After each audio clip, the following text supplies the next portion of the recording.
Hello and welcome back to another episode of Vikings Happy Hour, sponsored by Lake Monster Brewing, Eastside Jiu-Jitsu, and that's Badass Wood Art. Tonight, we have former Panther running back Jonathan Stewart here to break down Sunday's game between the Vikings and the Panthers, both 0-3 heading into that game. First off, Jonathan, thank you for joining us tonight. Do you prefer Jonathan or John? Jonathan. Okay. Ain't no John here, but it's Just a whole different vibe when you come up with hey, my name's John. Hello there, John. Facts. Jonathan. There it is.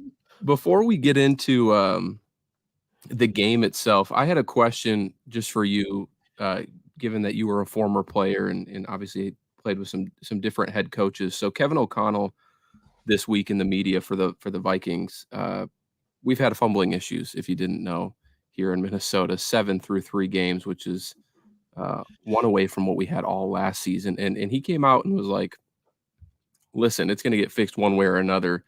Either you're going to hold on to the ball or we'll find people to hold on to the ball. As a player, if your head coach says something like that, like, how do you take that? The job is to hold on to the ball. So, I mean, if you're not doing your job, this isn't, a pat on the back, kissing babies type of business. There's a lot of money invested into, the NFL. A lot of fans come, far distances. Some people travel across the world to see the Minnesota Vikings. And so if you're just not holding on to the thing that gets you the victory, that's a problem. And so, I mean, you can say that about anything when it comes to the game. Missing tackles. You're missing tackles, we're going to find someone to make a tackle. If you can't block, we're going to find someone that can block. If you can't throw, we're going to find somebody that can throw. And I can go down the line, right? But most importantly, the ball is the most important thing to the football, or to the game of football. So for him to say that, it's nothing new that I've heard. So, I've heard it at every level, high school, youth, PV. Right. So if guys are butthurt or people are like shocked that that's being said in the locker room, like, we are living in a very, very scary time if that's the case, if people are shocked and worried and offended. But get over it and hold on to the ball. As a former running back, did you ever run into issues like you held on the ball a lot because that's your job as a running back? You get the ball a lot. Did you ever get like little like instances, like, I don't like to call them the yips or anything like that, but did you ever get like where it's just in your head where you feel like you're going to fumble every time you touch the ball? Oh, yeah. I mean, I look back to my last game or my last season here as a Carolina Panther. We played the Atlanta Falcons, and I might have had 2 fumbles lost for sure. It probably came out 3 times that game. And absolutely it gets in your head, but it also gets in your opponent's head. Oh, he fumbled. I'm going to try to strip the ball again. Right. So you're now, considered a weak point on offense if you're not holding on to the ball. So everyone's going to come after you even more so. And that as a running back, as a ball carrier, that's happening. So it's not necessarily like, oh, get out of your head. No, I'm in my head because now they know that I fumbled once. They're going to come after me again. So I got to definitely be on top of my ball security. But I mean, to the best of your ability, you got to let that go and just play and be free. All right, for sure. In Sunday's game, actually, I have another question while we got you here, because there's an ongoing conversation about how the Vikings lost on Sunday. And the one thing we heard after the game is that they were trying to Kirk Cousins almost tried to put some blame on the fans for being too loud in their own home stadium. Not blaming it entirely, but there was 45 seconds left, a 4th down conversion, no timeouts. I mean, they're at the 5, and they wasted, 30 seconds, threw an interception. Kirk Cousins couldn't hear the play call. And then in his post-game presser was like, crowd noise, just too loud. Do you have any thoughts on that? I mean, I don't mean to put you on the spot here, but from a fan's perspective, it seems kind of outlandish that he would say. As a player, you can't really players play, coaches coach, and fans pay money to see a performance. Now, there is a such thing as, a smart home fan base, right? Offenses on the field, shut up. That's common knowledge. It's like, hey, that guy's trying to focus out there. He can't focus if we're loud. That's part of home field advantage, right? So as a fan, you got to have that in your mind like, hey, we get a home field advantage. That means we get to help the offense out and the defense out, right? So that's what you're going to the games with the mindset of. Is like, I'm going to go cheer on my team and I'm going to be a smart fan when my offense is on there on the field. Now, as a player, you got to, be politically correct about this thing, right? Can't just be going out there willy-nilly and just saying, hey, the fans lost us that game. If they were quiet, I could have communicated better with my receivers, and my offensive line could have got the calls. And like that could be all known knowledge in the locker room, in the meeting rooms. You ain't got to voice that opinion out there in the public, right? Like at the end of the day, people are gonna say, yeah, that probably was a fact, but the fact that you actually acknowledged it publicly, that's kind of weird, especially being, the quarterback, the leader of your team, the face of the organization. But don't get me wrong, I think Kirk Cousins, I mean, after watching the Netflix series about him, Yeah.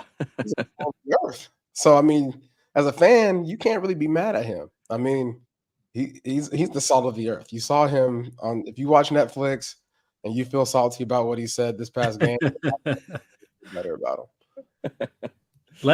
Jonathan, let's pivot back to the Panthers because you just talked about like the face of the franchise, the quarterback, Kirk Cousins.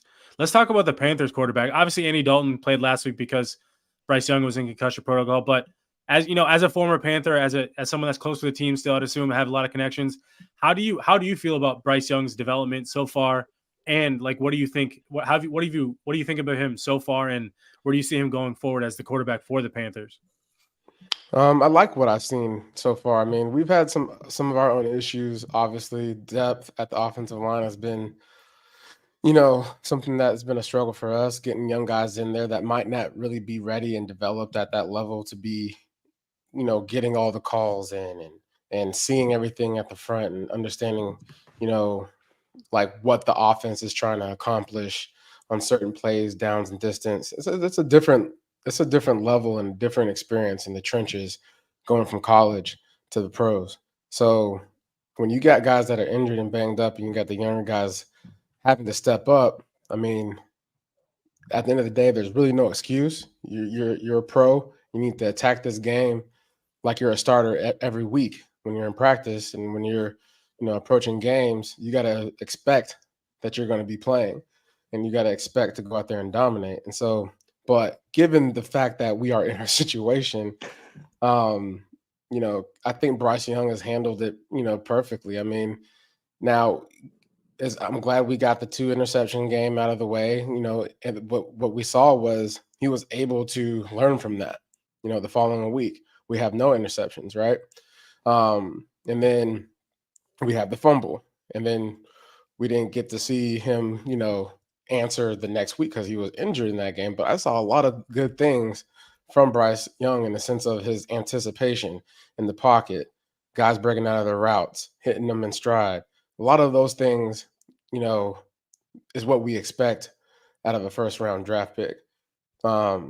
And I think at the end of the day, what's going to really, what I want to see him do going forward is just continuing to just be within himself. Like, don't try to be anything bigger than, what, people are expecting you to be. Just go in there, manage games, do what you do. What you dissect offenses or defenses. You're a quick analyzer. So just go out there, trust your, vision and what you see, and hit the targets. Did he get cleared to play this weekend already, or is that still up in the air? I'm not really sure, but I know that he practiced today, so Okay. that's a good sign. Yeah, I was obviously you guys are 0-3, we're 0-3, a lot on the line here for this game, but what is the vibe in Carolina? Because in Minnesota, it's almost near panic. Coming off a 13-win season a year ago, high expectations. But for you guys, a rookie quarterback, maybe just trying to rebuild a little bit before you get New head going. coach, New head like coach. a lot of new personnel too. I feel like every fan base, you're gonna have the people that, instant gratification. Mhm. Like, and this game is anything but instant, right? Especially when you are in our shoes. Now, the Minnesota Vikings, I can understand, right? There's really no crazy turnover over there, right? You guys coming into this season feeling like you've revamped, feeling like you've gotten some key components in certain gears. I mean, I think the running back position, I don't think that was addressed properly, to be honest. But I think for the Carolina Panthers, the fans, we have some people that are, instant gratification type of people. But you got to understand that this is a process. And now it's not going to be a 3-year process. I don't think that's what the coaching staff and, the ownership is sitting back thinking to themselves, oh, we got 3 years to be good. No, when they go out on Sunday, they want to be good on Sunday. They want to perform on Sunday. They want their players to play to the expectations that they have set for them.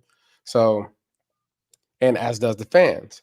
I think the vibe is probably 60-40. You got 40% fans that are upset and 60% fans that are understanding. But who cares, right? I think I'm coming from a player's mindset. Like the guys in the locker room, that's all you got, and that's all that Yeah. really matters at the point. When we look at this game this weekend, I know you said you only have a little bit of time with us this evening, so I want to get a few more thoughts from you about the game. Any matchups specifically that you're looking for to maybe potentially exploit against the Vikings? Because it's easy for us to sit here and think about our team in a positive light, but you have a very objective point of view about the Vikings and I mean, your team.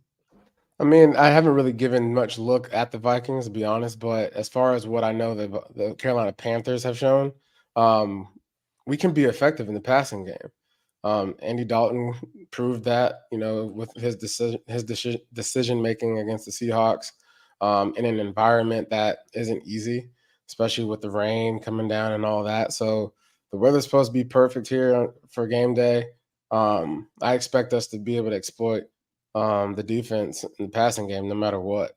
Chark showed that he can be an explosion in the passing game. I'd like to see Laviska Shenault be added into the mix and some explosion, just kind of, throwing the defense off. But what I really expect is for us to get back to this running game. And if we can get to the running game and get some play action going, I think we can really find a comfort spot for Bryce Young and the entire offensive line. Because right now, everyone just sitting back, just rushing forward. And hey, have at it. We'll send a blitz whenever we want. type of defense. How do you see the Carolina Panthers defense? No J.C. Horn. How do you see them defending a Kirk Cousins and a Justin Jefferson specifically on that back end? And it sounds like Xavier Woods is out too. So how do you see that defense defending Justin Jefferson?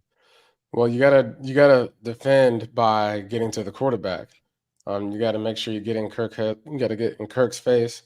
Get him rattled a little bit, get him, off his platform there. And I think that's for any, passing attack. If you can get in the backfield, be disruptive, that's always positive. And I think at the end of the day, we have Jeremy Chin,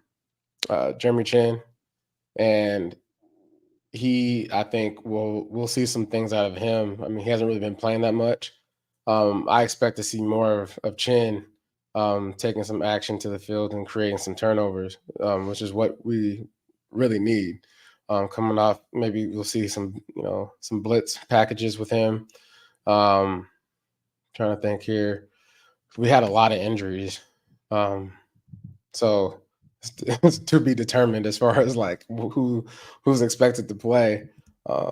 But getting to the quarterback is definitely the easiest answer to that. Yeah, it's I looked at your defensive line, and sometimes I often forget how many talented players you have on that defensive line. And Miles even alluded to some of the secondary talent you have, even though a couple of them will be out. So you have a good opportunity to attack this Vikings offensive line, who has been struggling, especially in the Mhm. interior through the first part of the season here. So that's definitely something I'm going to continue to watch. I know the team is evaluating whether they want to start Dalton Reisner this week in replace of Ed Ingram. So a lot to kind of figure out before we head into this Panthers game on Sunday. Yeah. But anything else from you, Jonathan, before we let you go, or Miles, if you have any other questions? Um, Or I what? got How a about a question. score prediction? Yeah, I was about to say, what do you guys predict the score to be? So the Vikings are favored by 4 going in. Matt won't vote against the Vikings, so I you'll never know. will. Yeah, I never that's will. gonna happen. I didn't expect you to. I mean, if we do lose, it's gonna be hell here in Minnesota. But Mhm. I think it'll still be closer than people think, especially if Bryce Young plays. I think he's got some of that. I mean, I don't think our defense is the greatest, and they blitz a lot. And I think Bryce Young could, like you said, beat us on either with his. I honestly think Bryce Young, his skill level of being able to analyze defenses, good quarterbacks can see a blitz coming from a mile away, Well, right? we And also going blitz back to that, 85% of the time. right? So that anticipation thing that I was Yeah. talking about, if he's watching film, like I know he's watching film, and there's an opportunity where he recognizes something that's happened that he's seen before, that can be a problem for you guys. Um, and we talk about explosive plays. That's the opportunity right there. That's what you give, and it's like a gift and a curse, right? You want to be a blitzing team, yeah, you'll get in the backfield, but you're going to give up some big plays too. So Yeah, and we saw that last week. For a score prediction for me, I'd probably do something like 24-21. I think, and I'll pick the Vikings there, but I do think it could go the other way. I think yeah, Carolina could beat us. well, I'm gonna go 28 Panthers, 17 Vikings. Ooh, Okay. Yeah, the 0-4 Vikings. Miles, what are you I thinking? think I think the home team is gonna come and be smart fans. Adam Thielen revenge game too. Adam Thielen Ooh, yeah. revenge game. I Oh was gonna yeah, say Adam Xavier Thielen Woods about to too, have 2 tugs on y'all. but he definitely wants that. Yeah. It's gonna be a 1-score game because that's just what this Vikings team does, no matter who the opponent is. So I'll say 30-24 Vikings. Okay, Yeah. Okay. we're sticking with our Well, good teams. luck. Good luck, fellas. Appreciate Thank you, thank you, Jonathan, for joining us this evening. No problem, And yeah, man. good luck on Sunday. All right, thanks, man. You too. That is Jonathan Stewart, former Panthers running back, joining us this evening. It's a quick kind of preview the matchup on Sunday. So Miles and I, we can dive into it a little bit more this weekend's game. This show probably won't go the full hour like we typically do, but let's talk about it, Miles. Let's talk about this weekend's game. Yep. He seemed to think that Bryce Young has that chance to read our defense and potentially pick it apart. And the Panthers do have weapons, right? We talked about it pre-show, but DJ Chark, Adam Thielen, Miles Sanders, if he's healthy. You're shaking your head no. You don't want to give them the respect, because last time we No. did this, it was to the Bucks and we lost. Who? I told you they had good weapons. Y'all the one that was telling me they didn't. That's true. That's Ryan. Is Ryan in the chat? That's Ryan's Yeah, fault. probably somewhere. No, it's not. It's like no disrespect. I just don't think. I think if the defense was going to have a get right game, it'd be against a team that doesn't like DJ Chark's their explosive playmaker. But the way our defense is, I'm not too worried about that as much as if the DBs were going to have a get right game, it'd be this one, because they're not playing anybody that's truly elite. They're not playing anybody that they're like, you have to get double teams on. You have to like shadow cover, like all these things. Like you could play straight up. Doesn't mean those guys won't win some of their matchups, but I just think like straight up, I think on a down and down like basis, I think we should be able to match up pretty well against their receivers and the receiving core as a whole. Now the run game, if they can get that going, that'll probably be a problem. Like if they can get the Smash Mouth football going, that'd become a problem for this defense. But I don't know if they're really capable of that. Who is their backup running back behind Sanders? Chuba Hubbard. Okay. He's been pretty good. He's been kind of like their third down back. Yeah. So while I agree that Bryce Young maybe could analyze and pick apart our defense if he's watching film, at least on some occasions, their offensive line is atrocious. So you're saying we might actually get to the quarterback? I think we might. I mean, at least Danielle Hunter can, though he's going up against probably the one good guy they have, Taylor Moton, as their right tackle. But yeah, I don't know. I tend to think this is a game that still we're gonna kind of struggle in. Flip. Why are we not going the full hour? Y'all scrap the chat GPT trivia. No, I have it here. Miles will hate me for it, but I still have it. We'll do it. That'll be coming up here in a few minutes. Yeah, I don't know. We left Monday's show still kind of frustrated. We actually haven't really talked since then, but I don't know what to think about our team. They haven't put any consistent, like outside of the offense, consistent plays on the field. Like everybody just flashes in different spurts. And so it's really tough to get a feel for how this defense is even going to play this weekend. But I do have confidence that the offense will put up some points. Yeah, this team is so weird. Like one week the defense might play pretty well, and the next it might be the defense or the offense. Like the offense has been pretty consistent, but it's the can they be consistent in all the quarters? Can they sustain drives? Can they like sometimes it's not about like can they get points? Like how many times can they get points on a drive and not have 3 and outs? It's the key to not having 3 and outs for me is like you're not always going to score every drive, but if you can sustain drives, it obviously gives you more momentum, more opportunity. More ball control and those things like time of possession. That stuff's important. I think that's something that they need to get better at. But one thing I think it was Nick, Nick Miller from CTP talking about he was listening to the Strib podcast today about the Vikings offensive line and how there might be some changes. Like we expect Dalton Risner to play this week, but he also said they might expect Blake Brandel to maybe play as well. So both guard spots might be wide open this week. Sounds like the Vikings might not be too happy with both their guards, not just Ed Ingram, but maybe Ezra Cleveland too. So if that's the case, just kind of curious what your thoughts are there and like where you see Risner and Brandel playing.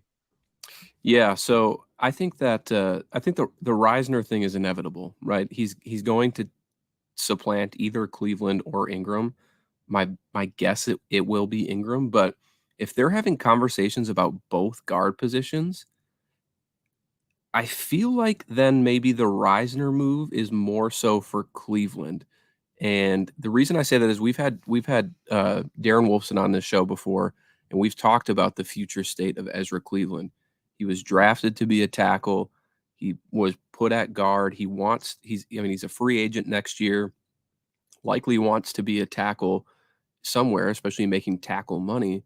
And so is this a path that Kwesi takes and says, all right, Risner, you're filling in at left guard. We'll keep letting Ed Ingram do his thing. And maybe Blake Brandel will need to step in over there if things aren't working out. But then maybe they ship out Ezra Cleveland here before the trade deadline and maybe try and get some assets for him. I don't know what you'd fetch for Ezra Cleveland. Anything other than a day 3 pick would be it'd be a day 3 pick, I'm sure. Like but yeah, it's interesting to kind of hear that conversation because I didn't think both were on the block, but when you mention both now, it makes me think maybe Cleveland's job is in more jeopardy than Ingram's, especially because Cleveland isn't a Kwesi guy. Right. Well, and they want Ingram to be good. Like that, like not that they don't want Ezra Cleveland to be good. That's not what I'm trying to say. It's but like they truly have an investment in developing Ed Ingram so that he's the last saving grace of that draft class. Right. Like, well, him and Caleb Evans. But like they want Ed Ingram to succeed to a degree that like they want that development to happen. They want to see that progress. They want to find that that core centerpiece to the interior of that offensive line with Ed Ingram. Now that doesn't mean it'll happen, but like that's definitely what they want out of him. So if they need it, if it takes him getting off the field for a few games and needing to take a step back and kind of reevaluating and then coming back, like maybe that's something he needs. I think it's and developing behind the scenes and learning from guys like a Dalton Reisner and those things. Like maybe that's just, or maybe it's transitioning to center. Like I know that's been a discussion as well. I know Bradbury sounds like he might be back, but maybe Ed Ingram's like a better fit at center. Who knows? Like maybe you cross train him there as he's the backup, while he like sits and is a backup. So you never know. I actually kind of like that thought process there about maybe moving Ingram inside to center. But then it just doesn't make a whole lot of sense after you just re-sign Bradbury. So again, just I don't know. It's just an interesting. It's a tough spot that they're in on the interior offensive line, but they need to be better. Like point blank period. They got to try.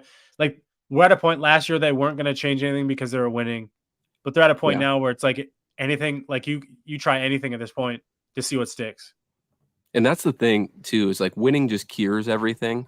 I'm confident that if Zimmer's teams before he was let go were winning, we probably wouldn't have heard a lot of the stuff that came out afterwards. Right. But just everything kind of compiling on it, and then the losses too, just kind of made it a shit show. But I am happy to see Kevin O'Connell finally showing a little bit of, the strict dad in a sense. Like you can see in these pressers, like he's sick of it at this point. And I hope, I think my biggest concern, right, is he kind of had those warnings for the team. Like if you don't hold on to the ball, you're going to be benched. Right. But the people who are fumbling the ball are like TJ Hawkinson, who you just locked up to an extension, Justin Jefferson. So like I have a hard time believing he's going to pull those guys off. I think it's like more of a Madison scenario, like those types of things. Like it's those guys. Yeah. Because like he has more competition behind him that you're willing to put a Cam Akers in, a Ty Chandler in the game more than you would to spell a Madison if he can't get his fumbling issues under wraps. Yeah. I forgot. I didn't say thanks to everybody who's watching and in the chats. We would really appreciate it if you hit the like and subscribe button. Really help our channel grow here. We have a few more minutes left here, so if you have any questions, fire them off in the chat. But right now, I'm going to bring up Miles' favorite segment of our new Vikings Happy Hour show is the Chat GPT questions. Unless you have anything else you want to talk about game-wise. Nope, let's do it. Okay. 10 questions. Some of them are dumb. Some of them. I think a lot of these actually might be true, though. But anyway, when did the Vikings and Panthers first meet in an NFL regular season game? 2000? This says 1995. Oh, is that early? Oh, I keep forgetting. I thought the Panthers like 98, but I think they're a little earlier than that. So yeah, okay, that makes more sense. Yeah. Which quarterback holds the record for most passing yards in a single game between the Vikings and Panthers? Cam Newton? Yeah. Allegedly, right? We don't know for sure. Did it say what year? 2013. So that was okay.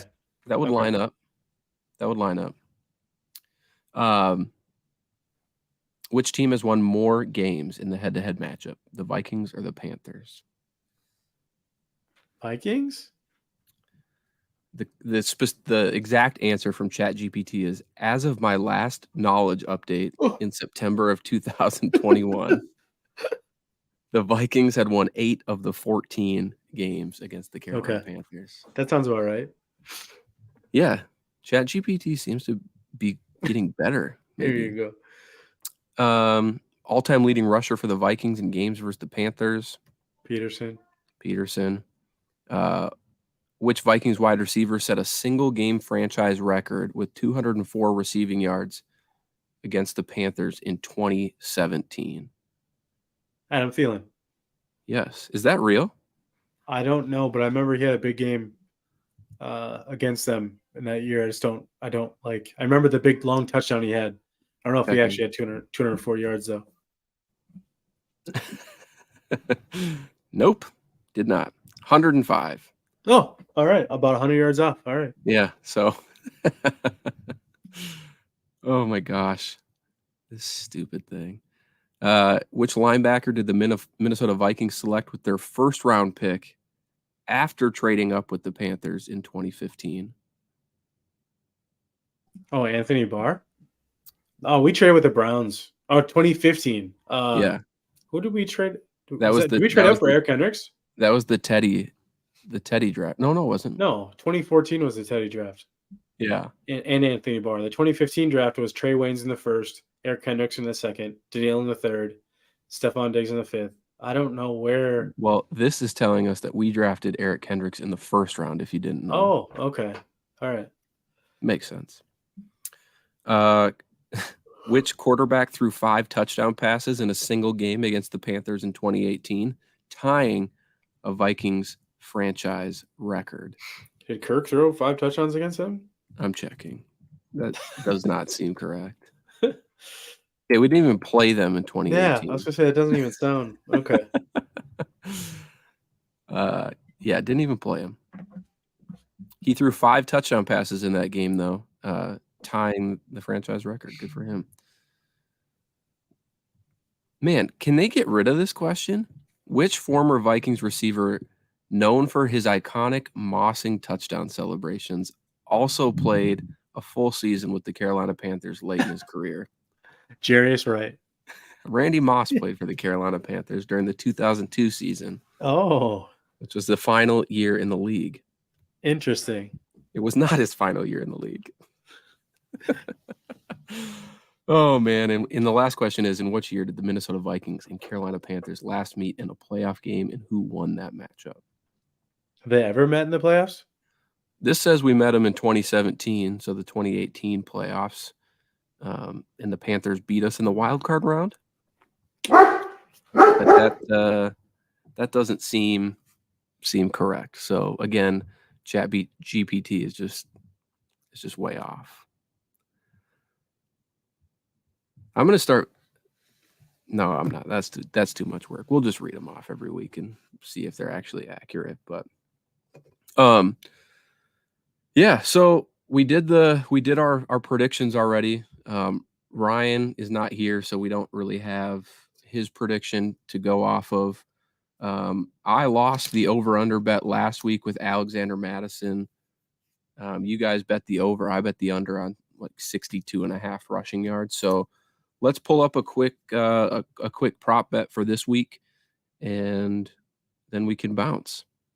Do it. Sorry, my dog was barking. No, you're good. And you can speak to that while I look up a prop bet quick. To JJ McCarthy? Oh, I love JJ McCarthy. I'm on board with that. I feel like I haven't watched him enough to. Yeah, because you like Riley Leonard. I'm intrigued by Riley Leonard. Oh, okay. There's a difference. I won't be if I'm pounding the table for him in March, then it's a different story. All right. Where are the Vikings on this list? Ooh, knows. All right, so we can pick between 3 players. Justin Jefferson, 103.5 receiving yards. TJ Hawkinson, 52.5 receiving yards. Or Adam Thielen, 51.5 receiving yards. I feel like betting the JJ one is just ridiculous at this point because it should always just be the over. Okay. But let's do Hawkinson. Let's do Hawkinson and Thielen. Like, I want to say that both are going to go under.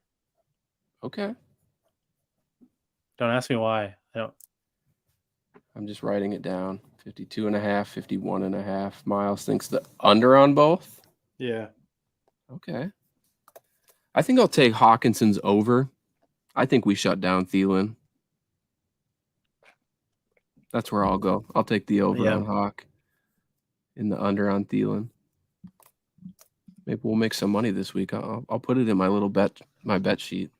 See if we can make any cash off of it. But let's do it. But yeah, that concludes tonight's episode. So hold on. As a Bears fan, I feel disgusted to say this, but I'm rooting for the Vikings because they have the Panthers pick. They want the Panthers to suck. Oh, that makes sense. That does make a lot of sense. I'm on to you, Jeff. I'm on to you. Jeff, you need to get the number 1 and number 2 pick so you can right the ship there in Chicago. Caleb Williams and Marvin Harrison. That'd be sick. But fire your head coach then. Get somebody yeah. new in there. But yeah, that's all I have tonight, Miles. Thank you for hopping on. I know you're still not feeling the best. So hopefully the Vikings can get a win on Sunday and you start feeling better. Thank you. We can hit this thing off again on Monday morning and go from there. But for everybody in the chat, thank you again for watching. Again, please like and subscribe. Once we get to 3,100 followers, Lake Monster apparel will be sent to somebody who's subscribed to the channel. So make sure you get on top of that. And then until next time, Skol Vikings.